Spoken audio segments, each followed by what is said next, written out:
territoires que l'on regroupe en un seul. Comment créer un nouveau territoire civique à l'échelle de la police en dépassant les territoires multiples des anciennes cités? C'est Suzanne Sherwin-White qui a établi la position suivante, qui a été reprise par la suite. L'EDEM n'avait aucune place dans la définition de la citoyenneté, ni dans la participation des citoyens à la vie politique. Même en gardant une vie locale dynamique, ils étaient, pour ainsi dire, mis à l'écart de la police et de son territoire civique. Ce sont les trois tribus doriennes, les Ilays, les Pamphiloi, les Dimans, entre lesquelles tous les citoyens étaient répartis indépendamment de leur origine géographique, qui formaient, selon elle, le socle de la participation politique de l'ensemble des citoyens. Puisqu'à la différence d'Athènes, les dèmes ne sont pas distribués à l'intérieur des tribus. On retrouverait ici l'ambition, malgré tout, comme à Athènes, de briser les solidarités locales. La cité disposerait ainsi d'une souveraineté pleine et entière sur le territoire insulaire dépendant d'elle, et elle imposerait son autorité au détriment des groupes ancrés géographiquement, qui ne peuvent être conçus que comme des menaces pour l'unité de la police. On ne peut détacher la notion de territoire civique de celle de souveraineté territoriale. J'entendrai le territoire civique comme le territoire spécifique qui est construit par les citoyens et citoyennes de Kos, le territoire habité, surveillé, défendu, géré par eux, le territoire aussi qui est l'objet de la souveraineté de la police, entendu comme communauté des citoyens et de citoyennes. Le territoire civique, c'est aussi la représentation que s'en donnent les citoyens à travers l'organisation politique et les rituels.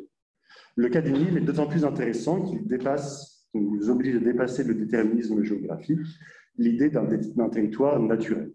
La fusion des anciennes cités ne dut pas aller de soi. Écosse intégra l'île voisine de Kellina à la fin du IIIe siècle, élargissant d'autant son territoire.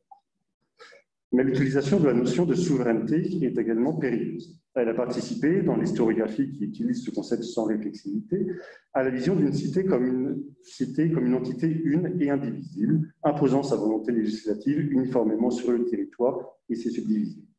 Même si elle peut dépendre d'une autre cité ou d'un roi, la cité dispose de son territoire.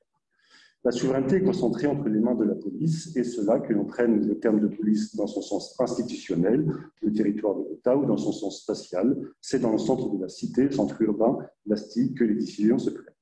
Cette position découle de la construction de la notion de souveraineté à partir des juristes du XVIe siècle et de sa consolidation avec l'idée d'État-nation. De nombreux travaux récents ont cependant remis en cause cette vision de la cité, en lui rendant sa pluralité, sa complexité et sa polyphonie. Par exemple, ceux de Kostas Vlasopoulos ou de Paulin Ismar. La cité, dans cette optique, est un espace où différents groupes se rencontrent, s'associent et entrent en concurrence. Et ce qu'on appelle les subdivisions civiques sont avant tout des groupes humains aux intérêts parfois convergents, parfois divergents. Et j'aborderai donc l'agentivité d'aujourd'hui avant tout sous un prisme communautaire. L'affiliation à ces structures, à ces subdivisions, ne peut pas, en outre, se penser par l'exclusivité. Les citoyens et les citoyennes appartiennent en même temps à différentes subdivisions, différentes par la nature. À Kos, on appartient à un dème et à une tribu, sans que les deux aient des liens d'imbrication comme à Athènes, ou différentes par l'échelle. Les citoyens appartiennent à un dème et à la cité et évoluent dans ces deux espaces politiques. La richesse épigraphique et le grand nombre des groupes connus à Kos nous offrent une occasion particulière d'explorer les territoires multiples d'une cité. En posant la question de la manière dont les groupes humains à Kos ont défini le pouvoir politique et sa légitimité dans leur espace, je voudrais montrer que le territoire civique créé par le cynicisme est un espace où sont en tension le corps simple de la cité et le corps complexe de ces territoires, produisant des territorialités enchâssées, on a dit aussi emboîtées, un espace où la souveraineté n'est pas unique, mais où elle est négociée et relative. Alors, il n'est pas aisé d'avoir accès aux représentations de leur territoire par les citoyens de Kos. Mais l'un des chemins possibles est celui de la dénomination du vocabulaire employé dans les inscriptions pour désigner ce territoire. On peut y voir la façon dont la nouvelle cité a imposé sa voix pour s'inscrire comme centre en se réservant le terme de police et en rejetant à la marge des territoires civiques les thèmes qui sont classés dans la Cora, indépendamment de leur degré d'urbanisation et de leur densité de population pourtant assez important, comme le montre l'étude du thème d'Alassane. Plusieurs décrets émis par la cité de Kos utilisent ce balancement entre la police et la Cora. Et de manière assez intéressante, le terme asti n'est pas attesté dans les inscriptions dont on dispose.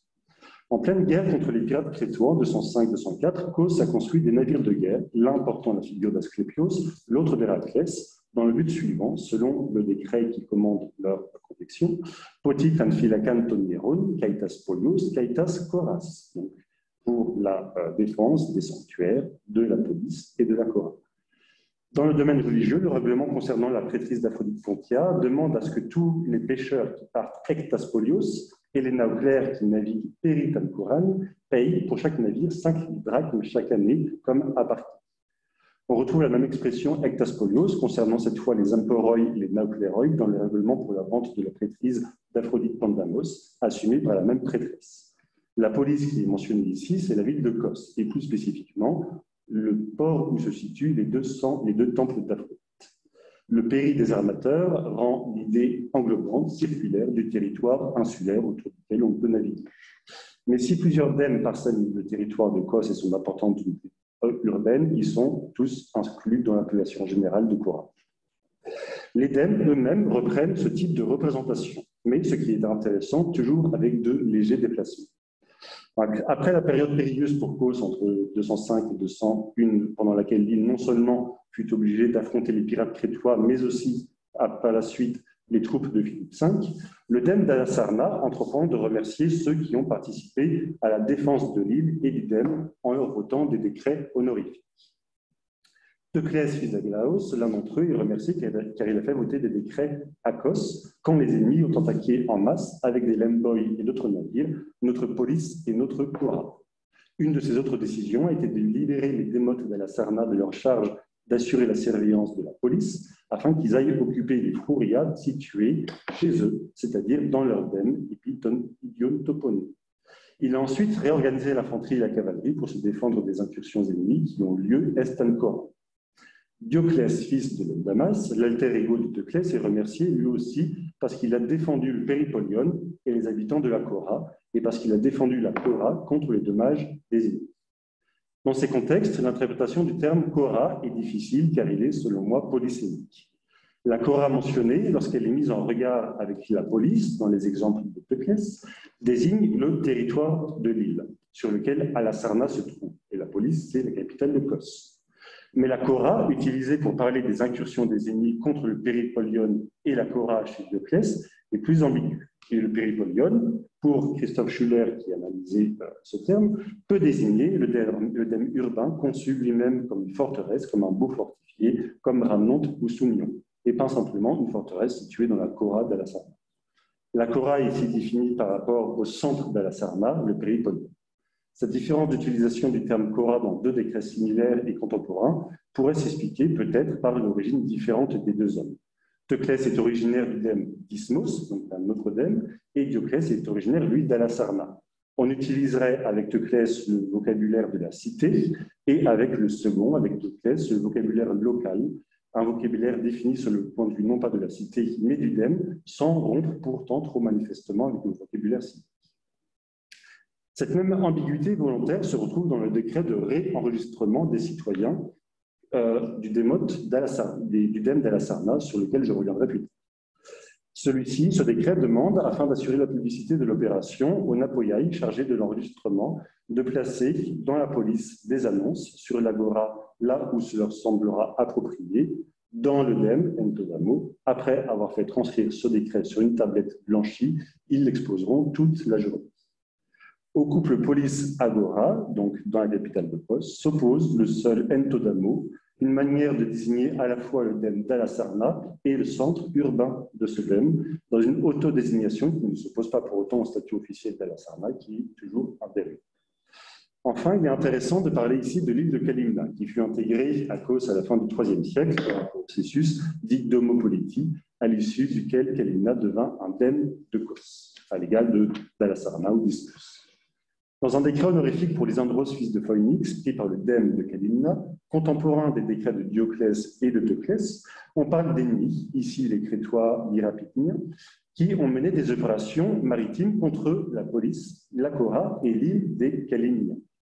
On retrouve ici la terminologie de la cité, avec le couple police-Cora, qui désigne donc l'île de Kos, mais Kalimna revendique une place d'exception, justifiée par la géographie, mais aussi par la tradition, affirmant ne pas faire partie de la Cora.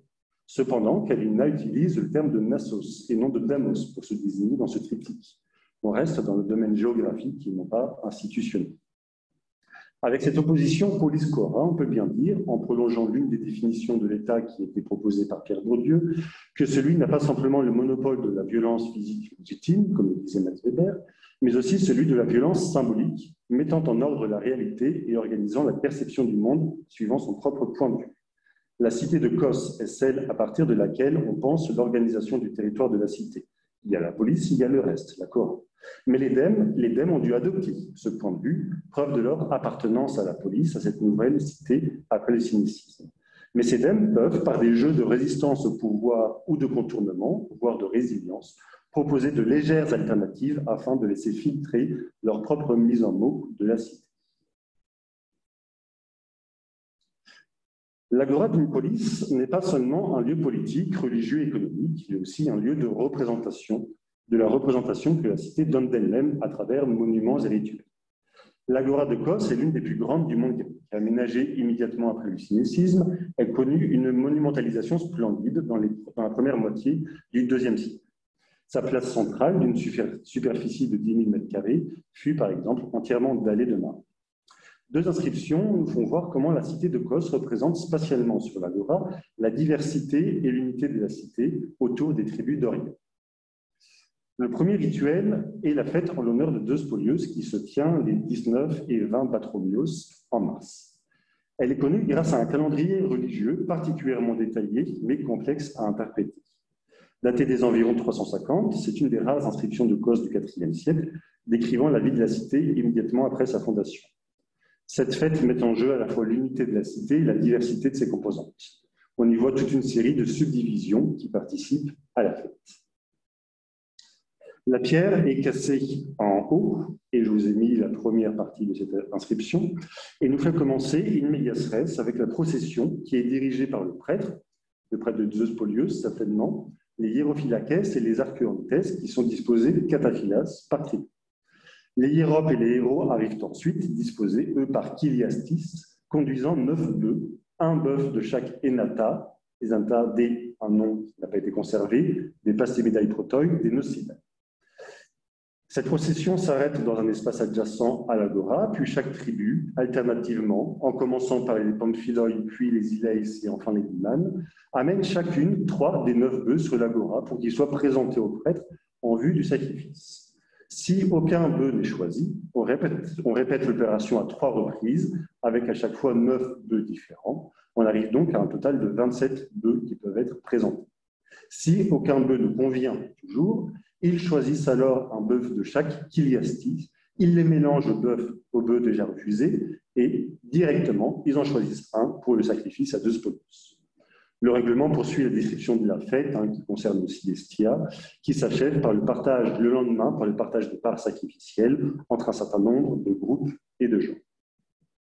Suzanne Sherwin-White et les éditeurs, Stéphanie Paul, les éditeurs du CGRN, ont donné dernièrement une lecture très détaillée de la signification religieuse de chacun de ces actes rituels.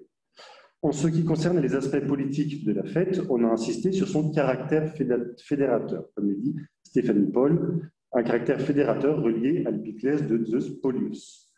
Le bœuf destiné au sacrifice, je cite Stéphanie Paul, suit un parcours qui mène progressivement de la plus petite subdivision à l'ensemble, de la Kyliastis à la tribu, puis à la cité, devenant donc, je cite toujours, l'offrande commune de tous les citoyens à un Zeus qui est celui de la police dans sa nouvelle unité. Topographiquement, la procession part de la périphérie de la capitale, même si on ne sait pas trop d'où, pour faire une halte avant d'entrer sur l'agora. Avant d'entrer sur l'agora avec les bœufs, et la cérémonie s'achève sur l'autel de Zeus Polios.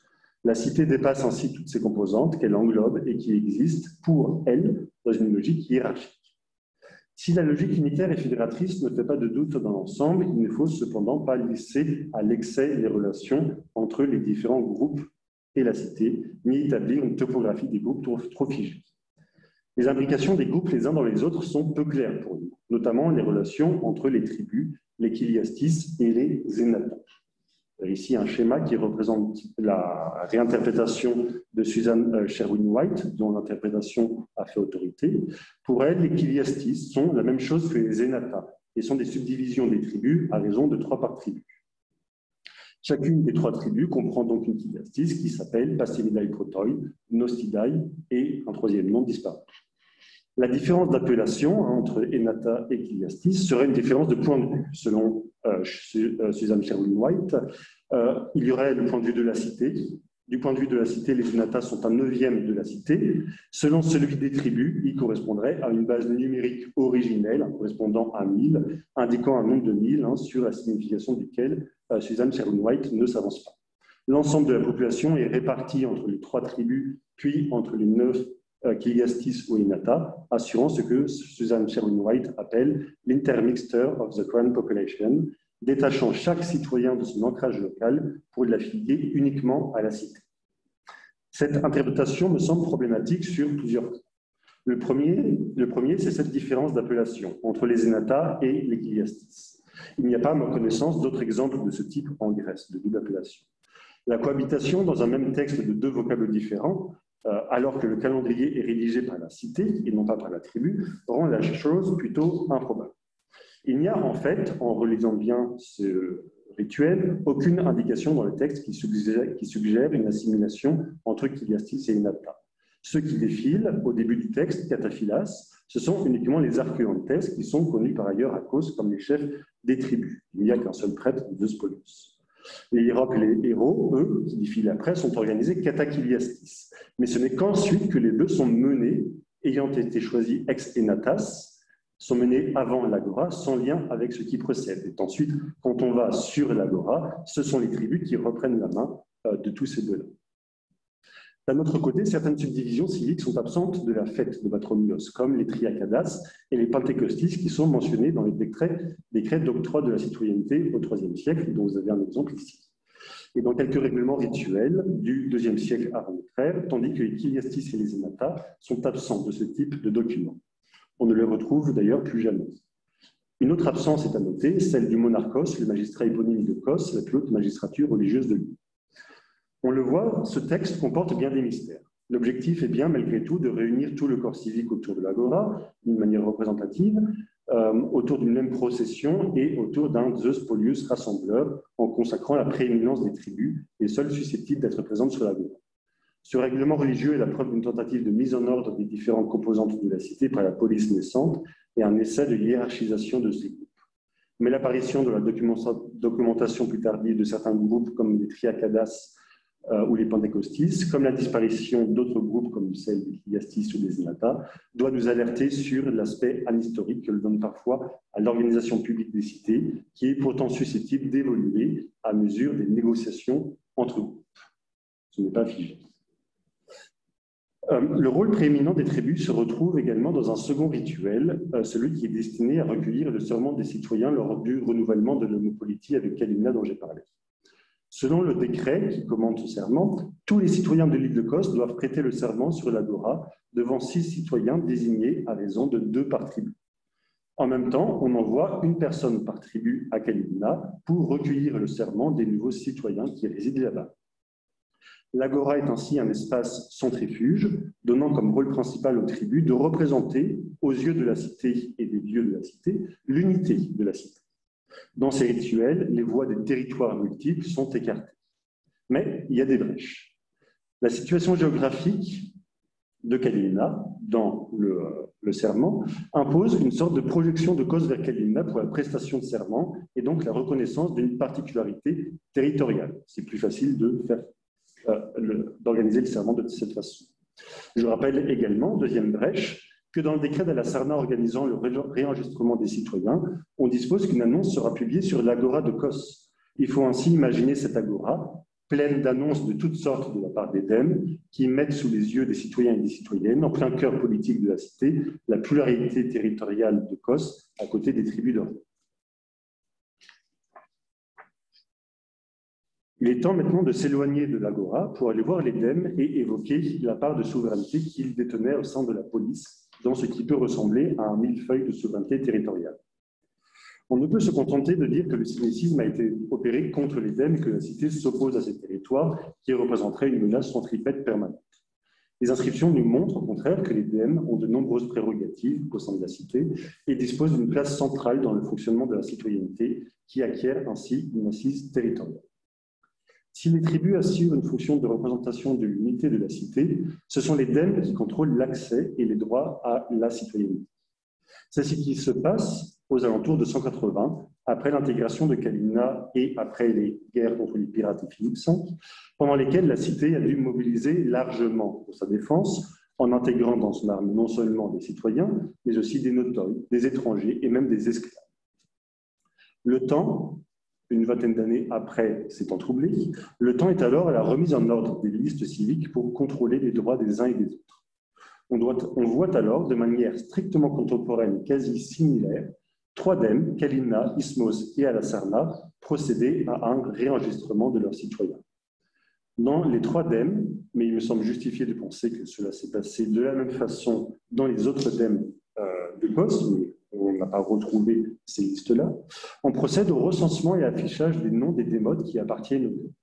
À Ismos et à Alasarna, la forme de la gravure des noms est exactement la même. Je vous en ai donné un exemple là-dedans, ici. On classe les gens selon d'abord leur tribu locale. Chaque Dème avait son propre système tribal, qui ne correspond pas aux tribus d'origine de l'île, et on recense les noms par ordre alphabétique. Chacun est désigné par son nom, par son patronyme, par son matronyme, et enfin par le nom du grand maternel. À Kalimna, des précisions sont ajoutées, comme la tribu dorienne d'appartenance, de chacun de la personne, du père et de la mère et du grand-père maternel. On ajoute aussi la précision du lieu d'origine du père et de la mère à Kalimna, ainsi que l'année de naissance qui est formulée sous la forme né sous le monarchos de Kos. On le date par le magistrat éponyme de Kos. Giovanni Pugliese Caratelli a été le premier à faire remarquer la contemporanéité de ces documents. Il a expliqué ce lourd processus comme une réaction de défense des communautés locales désireuses de préserver la pureté de leur culte contre ceux qui n'y auraient pas droit. Et il pensait notamment aux Calémniens qui seraient venus en masse à l'île de Kos, qui aurait pu troubler donc l'antiquité de ces cultes à la Sarna ou à Ismos. Giovanni Pugliese Caratelli pensait encore que les tribus de la Sarna étaient des tribus doriennes et que le sanctuaire de la Sarna était donc un centre cultuel à l'échelle de la cité et non pas simplement à l'échelle du Dème.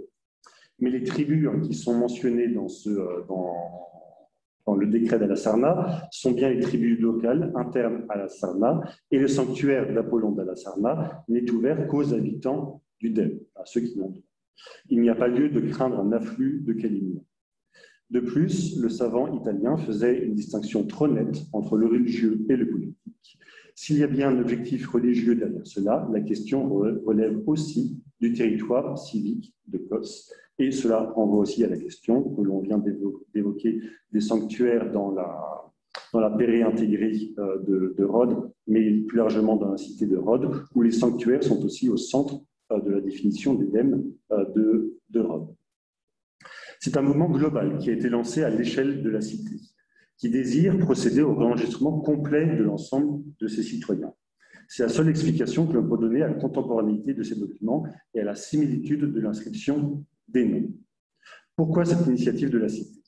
Après que Kalimna est devenu un Dème, il fallut intégrer ces nouveaux citoyens au corps civique de Kos.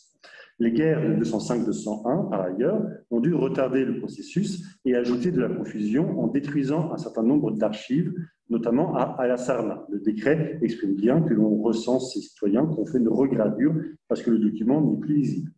Les citoyens ont voulu remettre de l'ordre dans les fichiers de la cité et ont dû voter un décret demandant aux Dèmes de lancer une procédure de contrôle de citoyenneté.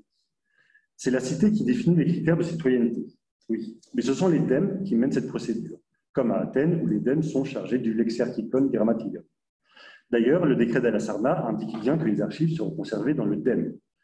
Ce que ces procédures nous disent, c'est que l'appartenance à un Dème implique l'appartenance à la cité. Or, l'appartenance à un Dème n'est pas définie de la même façon. Pour Alasarna, il faut avoir le droit de participer au culte d'Apollon et d'Héraclès. Pour Ismos, c'est de pouvoir être élu monarchos. Kalina a ses propres pratiques de l'écrit puisqu'elle ajoute à l'inscription du nom des précisions comme l'année de naissance. Si la procédure est globale, les applications sont locales. Et l'EDEM, en maîtrisant l'inscription dans les listes civiques, maîtrise en pratique l'accès à la Politeia, bien que ces conditions soient laissées à la cité. Il y a donc un dialogue complexe entre la cité et l'EDEM concernant la Politeia. L'EDEM présente comme une appartenance au DEM ce qui est aussi, et non pas en fait, une citoyenneté à l'échelle de la cité. La souveraineté légitime de la police est respectée puisque l'EDEM n'utilise pas le vocabulaire de la Politeia ici, en passant notamment par l'affiliation religieuse, par le droit de participer à un certain culte. Si les DEM sont exclus sur l'Agora de Kos de l'organisation publique dans les rituels, ils ont tout de même réussi à négocier une place centrale dans cet élément de souveraineté qu'est la Politeia et dans l'exercice de ses droits, territorialisant donc la citoyenneté, ajoutant une échelle à celle-ci. Dans un contexte de reconstruction, les citoyens qui votent les décrets dans la capitale ont jugé que les DEM auxquels ils appartenaient et au sein desquels ils évoluent également étaient l'échelle appropriée pour consolider la Politeia de leur ville après une mise à l'épreuve de leur cité. Pour conclure, c'est bien la dimension territoriale de l'organisation politique et de la citoyenneté qui est en jeu dans ces questions de dénomination, de rituel, de recensement des dénotes.